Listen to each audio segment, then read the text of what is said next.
Hi everybody, Hello. welcome to our channel. We've decided to put out a Music Monday video each week and this is our very first one, so we're really excited. This will also be available as a podcast as well, so you'll be able to download it from wherever you get your podcasts from. As music enthusiasts, we always love talking everything music and discovering songs new and old. So if you ever are in a music rut and you are bored with the songs you're listening to, or you just want to find a new artist or put some new songs on your playlist, this is the place to come. So please make sure you subscribe to our channel and like our video. If you have any suggestions, song suggestions, please feel free to drop them in the comment box. So today I have chosen the theme, and our theme today for our very first Music Monday is 10 songs to lift your spirits. So because of lockdown and everything that 2020 has brought to us, we've decided to put some nice fun songs together. Lift your mood. Yeah, in an attempt to lift your spirits. So if you feel just a little bit down, we all know that music cheers us up, doesn't it? Definitely, yeah. It can work wonders. It can completely change your mood if you're feeling a bit rubbish. So here are some songs that we think would definitely do that. And I have asked some Instagram followers what their thoughts were. And you have a couple of suggestions as well? I've got a couple later on as well. I'll discuss. Okay, so let's get started. So my very first suggestion and the first song that came into my head was Three Little Birds by... Who's Bob it by? Marley, obviously. Of course. Yeah. Everybody knows that guy. This song, I mean, I'm a huge Bob Marley fan anyway. I just love him so much. Every song, I think, gives you that nice chilled vibe. And this song in particular is just exactly that, isn't it? I think so, yeah. A lot of people think that it is called Don't Worry or Every Little Thing. But those are the main lyrics. Repeating lyrics throughout, so people get confused with the title, but it is Three Little Birds. Mm-hmm. It was also used in the film I Am Legend, and right at the beginning when Will Smith's on his own, it's just absolutely perfect. If I was in his scenario, that is what I would do. I'd wake up every single morning and I would put that song on because it's the only way I would be able to cope. Yeah. Will you ever be in his scenario? I hope not. No. We're not far off it right now. There's the two of us in the house, so maybe I should start listening to it more. Yes. Yeah. But yeah, Bob Marley's definitely got me through some tough times. Yeah. I think he is, and reggae music in general is one of those styles that instantly lifts your mood. It's generally very happy music, and it just instantly puts you in a holiday vibe, I think. Oh, definitely. Barbecue vibes. So Bob Marley's inspiration for it actually is disputed. People aren't entirely sure, but the idea is that he was fond of three birds that used to fly and sit outside his home. And that is what one of the suggestions was. And he wrote this song, actually was recorded in 1977, so it is a bit of an older one now, and released in 1980. And he only died a year later, I think, didn't he, in 1981. And interestingly, one of his sons is called Stephen. Great name. So there you go. There we go. One of his 12 children. If it's good enough for Bob. Well, with 12 kids, one of them's bound to be called Stephen. True, yeah. So yeah, excellent. We love that guy. Okay, so song number 2, probably not quite so popular and definitely not as popular with you, is What a Feeling. So I know the song. Obviously, I've heard the song, but I don't know much about the song at all. I didn't even know who sang it. So... Well, I chose this song, obviously, wasn't you? Because I just think this is another one of those songs that when you put it on, it completely, instantly lifts your spirits. Yeah, and it's one that it's a very happy song, isn't it? Yeah, really happy, proper boost, and you want to sing along to it, and it's a great karaoke song, and I just love it. Now, it is by Irene Cara, and it was originally made popular from the film Flashdance. Have you seen it? Nope. Terrible Again, film. I've heard of it, but never seen it. Well, you're not missing out. I'm not a big 80s fan. No, why not? I don't know. I think the main theme of the 80s musically, it just wasn't for me. I'm a massive 80s fan. Yeah? Yeah, I love it. I was going to say I'm not a big synth fan, but I suppose I'll disprove that in some ways. Yeah. Well, we need synth in life. Yeah. It makes so many songs good. Yes. But maybe that's why I like that song. Who knows? But yeah, so that was 1983. And probably about the only good thing that was in that film, Flashdance. It was that bad? Yes, really, really bad. Yeah, really good song, awful film. So moving on, here's one that you might prefer a little bit more. Bohemian Rhapsody, You can't number deny. 3. Fantastic song. And remind me, who are they by again? Queen. There we go. So, Queen, tell me, what do you know about this song? Okay, so half of what I know about this song is probably from the film that came out a couple of years ago. But yeah, it's a great, fantastic song, fantastic band. It was in the 70s, obviously, but I'm not sure where. 1975. 75. And I do know it's on the A Night at the Opera album, which is a great album as well. Fantastic album. Yeah. So the first time I heard this song was on Wayne's World. Okay, yeah. It was in the headbanging opening scene section. or like the beginning of the film. Yeah. So honestly, to this day, every single time I hear the song, I think of Wayne's World. Yeah, they even reference that in the Queen film, don't they? Oh, right, about the headbanging. No one's going to headbang to this song in their car. Yeah. Oh, well, yeah. There's so many things in that film which just is hilarious. Like how they didn't want to make this on the radio because it was almost a 6-minute song. Yeah, I think, if not longer, is it? I think it's just under 6 minutes. Correct me if I'm wrong, or correct me if I'm wrong. But yeah, so I think that they were saying it's far too long for a radio. Commercial radio, yeah. No, I remember that. And the opera section as well. They were like, no one's going to listen to this. It's absolute rubbish. And yet that is what makes the song. It is. It is Roger Taylor singing those high notes and like pushing him to go higher and higher. Yeah. Really high, yeah. That was really interesting in the film as well because how many times they made him do it. It was good, that. And also, Freddie Mercury. I mean, he's the best name in the whole world, isn't it? Yeah, it is. Yeah. Also, I think, obviously Queen, everyone loves Queen. They're a fantastic band. But Brian May is actually quite an underrated guitarist. He is. Everyone thinks they're all amazing. But technically is fantastic guitarist, and even other guitarists reference that, how good he is, but he doesn't get that much recognition for his guitar playing. I think what tends to happen is the focus is on Freddie Mercury. I think so. Because of his exceptional voice. Yeah.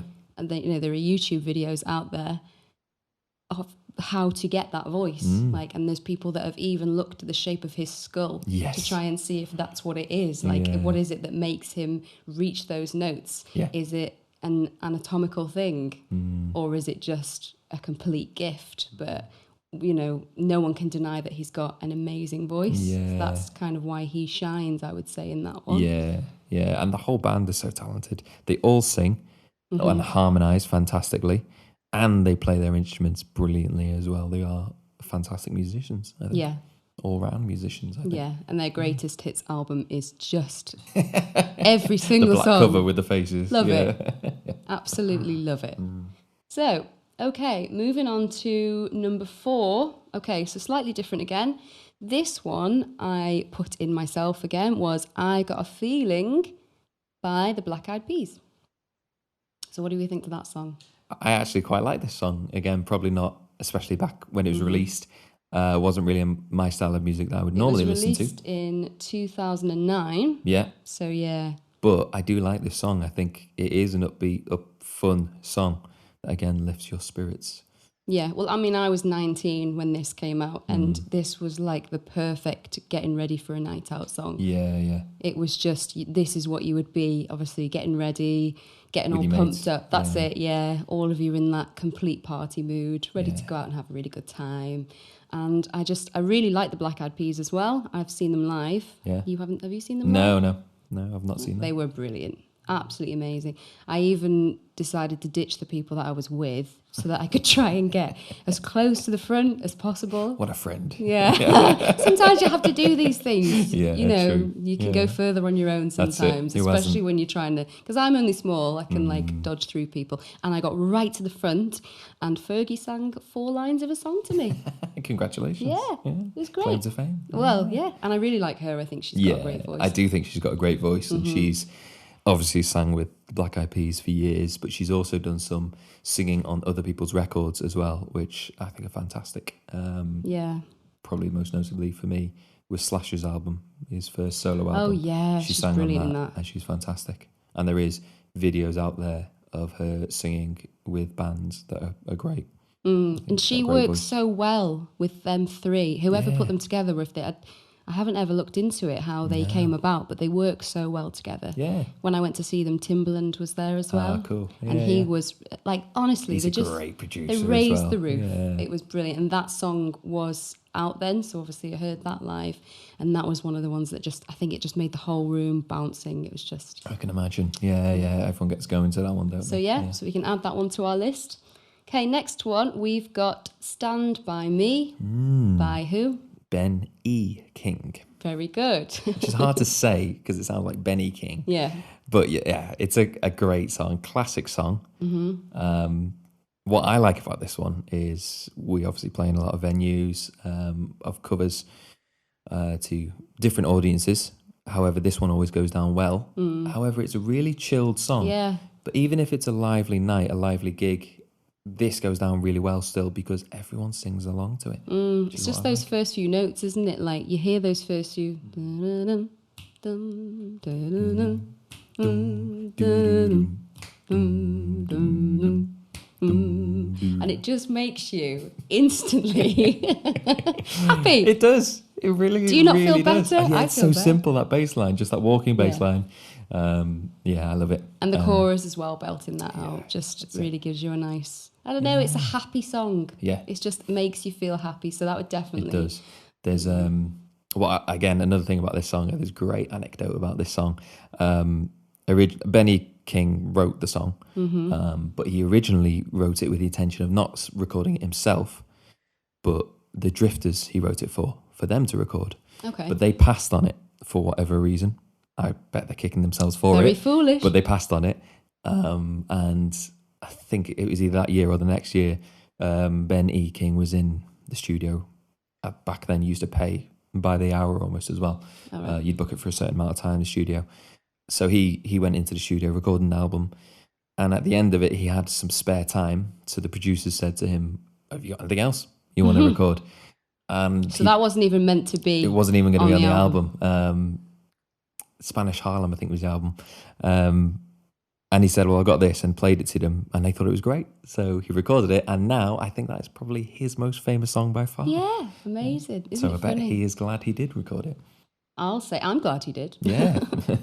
Okay, so this next one is The Weeknd, and it's Blinding Lights. I do like this song. I think it's great. Yeah, I love this song. Again, it's got a proper 80s vibe to it. Definitely, yeah. Only recorded last year, though. But it was very 80s-ish. And I love that. And I think a lot of their songs have got that 80s influence, and I think that's probably why I love them. But his voice is incredible. Everything he touches just sounds amazing. Yeah, I agree. I do actually really like him. Yeah, 80s vibes. Even though it's 80s vibes. And this song was actually my nesting song. Yes. And when I say that, I mean I was heavily pregnant when it came out. And this was the song that I would listen to over and over again while I was frantically cleaning the house and nesting in preparation. And I would decide suddenly that I need to repaint the bathroom or repaint inside the bathroom cabinet, or scrub every surface in the house, and this is the song that I would listen to. You chose to do it too. Yes, because it would keep me pumped, and it's such an uplifting song. I would just go over and over and over again, and the house never looked so sparkling. Exactly. So I thank this song. And then, incidentally, it was actually number one the week that our baby was born. It was, that's right. So it holds a special place to me. The singer, his real name is Abel McConnon Tesfaye. I've probably said that wrong. Okay. And he is exactly the same age as me. Oh, lovely. Some might say he's done slightly better in his career, Only some, though. but given that we're exactly the same age, he's done quite well. But do you know how he originally became famous? No, I don't. He was recording his songs anonymously and uploading them to YouTube. Okay, wow. So it was YouTube which originally started his career off, which I thought was really interesting. Anonymously, and he still made it. Yeah. Very good. I know, fantastic. So next one we've got, and this one is definitely going to divide opinion, but I had to put in there because I love it so much.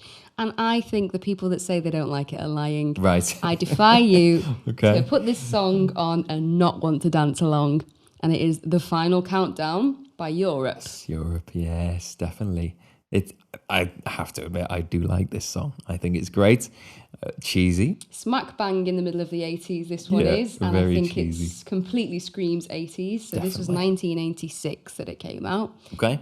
And it is a fantastic karaoke song once again. Possibly It not is. for me to sing to, but I love to watch other people really enjoy themselves singing this song. Everyone enjoys singing this song because it is good fun to sing and Yeah. it does lift your spirits. But it even divided opinion within the band. Okay. The singer, Joey something or other, was the one who brought the riff to the table, the synth riff at the beginning. And the band didn't particularly like it. They didn't think it was them. What the... Yeah, that part, yeah. Well, that's what makes a song. I know. But they now admit they were wrong and they do Well, like yeah, of course they do. How again, don't they one of their know? biggest hits. So yeah, but yeah, I think it's a great song. It is a guilty pleasure, but it's good Yes. fun. It does lift your spirits, definitely. Does indeed. Has to be in the list for that. Yep. So the next one was an Instagrammer's suggestion. Okay.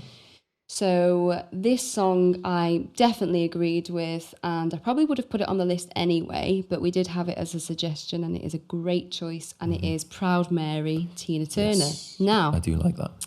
I didn't know this, but do you know who originally Sang wrote? it? Yeah, who I originally did. sang this song? I thought everyone did. I didn't. It's Creedence Clearwater Revival. I'd never even heard of them. Yeah, no, the great band. John People are Fogerty, probably the singer, thinking, guitarist. what's wrong with... But I'd Definitely. never, ever heard of them a before. lot I of- thought it was her. A lot of classic rockers turning in their grave right now. But Sorry, I apologise. it's a great song, a great band that definitely have a massive cult following, Creedence. But I think Who do you they're think great. did it better? See, as a band, I prefer Creedence, I would say.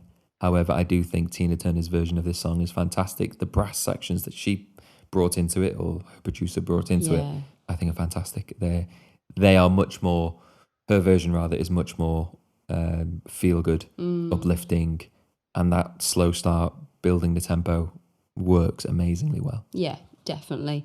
And of course, it is our secret weapon as well. It is indeed. Because if ever a gig needs a little boost or a little pick-me-up, this is the song we play. It is. If it's not going well, this song definitely turns the crowd onto our side. Or if you need to get people up dancing, Yes. people do suddenly. Those knees start going Yeah. Tina Turner style. The floor is full That's and everyone's happy, especially us. I agree. Great song. Yeah. Okay, so the floor is yours now. So these Okay. are your suggestions. So for the last two, I've brought two suggestions to the table. The first one is a song that I absolutely love. It's a brand new song. It was only last week or the week before. The album was released last week from AC/DC, and it is A Shot in the Dark. Probably That was only released last week. last week. Yeah, the song's song- been out for a couple of weeks because they released that song Right. as a prelude to the album. Well, I know the song because you keep singing it over and over and over again. Well, I You're mean, I know welcome. one line of it, Yes, and that was only just released. I'm not very good with lyrics. I don't remember them very well, so I tend to sing the same line over and over. To be honest, you've put me off the song completely. Yeah. I haven't listened to it, but you really need to learn a little bit more of I it. do. But with this, I've picked it because any song or any band that have massive valve amps that they turn up to the max, that sound is phenomenal for me and I love it. So that's why I've picked it. AC/DC are a classic example of that. And this song, even though it's brand new, definitely lifts my spirits. Yeah, And I like you can tell AC/DC when you hear it. You know it's definitely. Yeah. that kind of The screechy. guitars even and the Brian Johnson vocals, all the Bon Scott vocals, but yeah, Brian Johnson, fantastic. And what I like about this album as well is this is the first album they have done since the death of Malcolm Young, Right. one of the original founding members, Okay. along with Angus Young, his brother. And they did it as almost a nod to Malcolm, which I think is lovely. Yeah, that is nice. They didn't just want to stop as a band. They've got a huge following as a band. So they wanted to make him proud. And I think they've done that. A lot of the songs, or at least the ideas for the songs, were written with Malcolm and Angus. And then when Malcolm died, Angus finished those songs along with the rest of the band. And I think it shows that they're just the power of AC/DC. You know, a little nod to his brother. Yeah, I like that. That's really sweet. It's heartwarming, isn't it? Okay, good choice then. Thank you. That case. And what's your final addition to our list? So, for the final song that I have picked Mr. Brightside by The Killers. Really? Yeah, which is a song, as a song, I'll clarify that in a moment, but as a song, I love it. I think it's fantastic. I love it. I love the song. Yeah. I always want us to perform it at gigs. Yeah. But this song, you insist that we don't do. So there is explain a reason for yourself. That. So the song itself, I love it. It lifts your spirits, definitely gets you going straight away. However, as a guitarist, and there are other guitarists I've spoken to that agree with me. In fact, Simon Jones from the Verve, the bassist from the Verve, he owns the studios near where we live. Yeah. So we've rented that studios many a time. And speaking to him... Just like to drop in there that you know somebody. But from the Verve. I like what you did there. Thank you. But Is he the guy that brought us in a cup of tea? Yeah, that's the one. Yeah. He's a lovely guy. He's a yeah. lovely guy. Well, if he brings you a cup of tea, yeah, definitely. He's a nice guy to me. But he's mentioned the guitarist for his current band, not the Verve. They've done this song, and his guitarist hates it as well. Oh, really? Because that opening riff, and which continues through the verse, is just so fiddly and so awkward to play, even though it sounds brilliant. And it's so, everybody knows as soon as they hear that riff, they know the song, and again, straight away, that one fills the dance floor. Yeah, definitely. It's gets everyone up, and I would be one of those people. If I was at a gig, I would definitely be up for that one. Channeling your Cameron Diaz in the holiday Yes, vibe. that's right. Yeah, and that's what everyone That's what does everyone to does. it. And I love that they put that in that film. Yeah, like she's literally on her own in the house, happy as a clam, Yes. partying down because that song is on. Because that song would do that. Yeah, and exactly. actually, the lyrics aren't that happy. No. And the melody pretty much is one note. Yeah. However, still, it works. Yeah, it does. They've done it. It works brilliantly. Well. It's just not very fun to play. I'm sorry. Okay, so listening to, so putting it on your list Yes, it's still on my list because I love the song. to lift your spirits. Definitely. Okay then, so we're away, that's it. Those are our 10 songs. I hope you liked them. I think that there are some very varied song choices in Yeah, there. I think so. So if there's any songs that you think, I haven't listened to that one before, or maybe you haven't listened to it in a while, pop it on your playlist and hopefully it will help you through this lockdown period, which we're hoping won't last too much longer. The ever ongoing lockdown. But yeah, hopefully you enjoy the songs as well. Don't forget to subscribe to the channel, or if you're listening on the podcast, don't forget to make a note. Or what do you do on a podcast? Do you subscribe on a podcast? I assume so. Okay. If you listen to podcasts, you'll know what to do. So if you want to hear us again, do that. And hopefully we'll be posting more podcasts and videos over the coming weeks with some more suggestions with different themes as well. Yeah, so thanks for listening to our first Music Mondays. We had a great time and we will see you next time.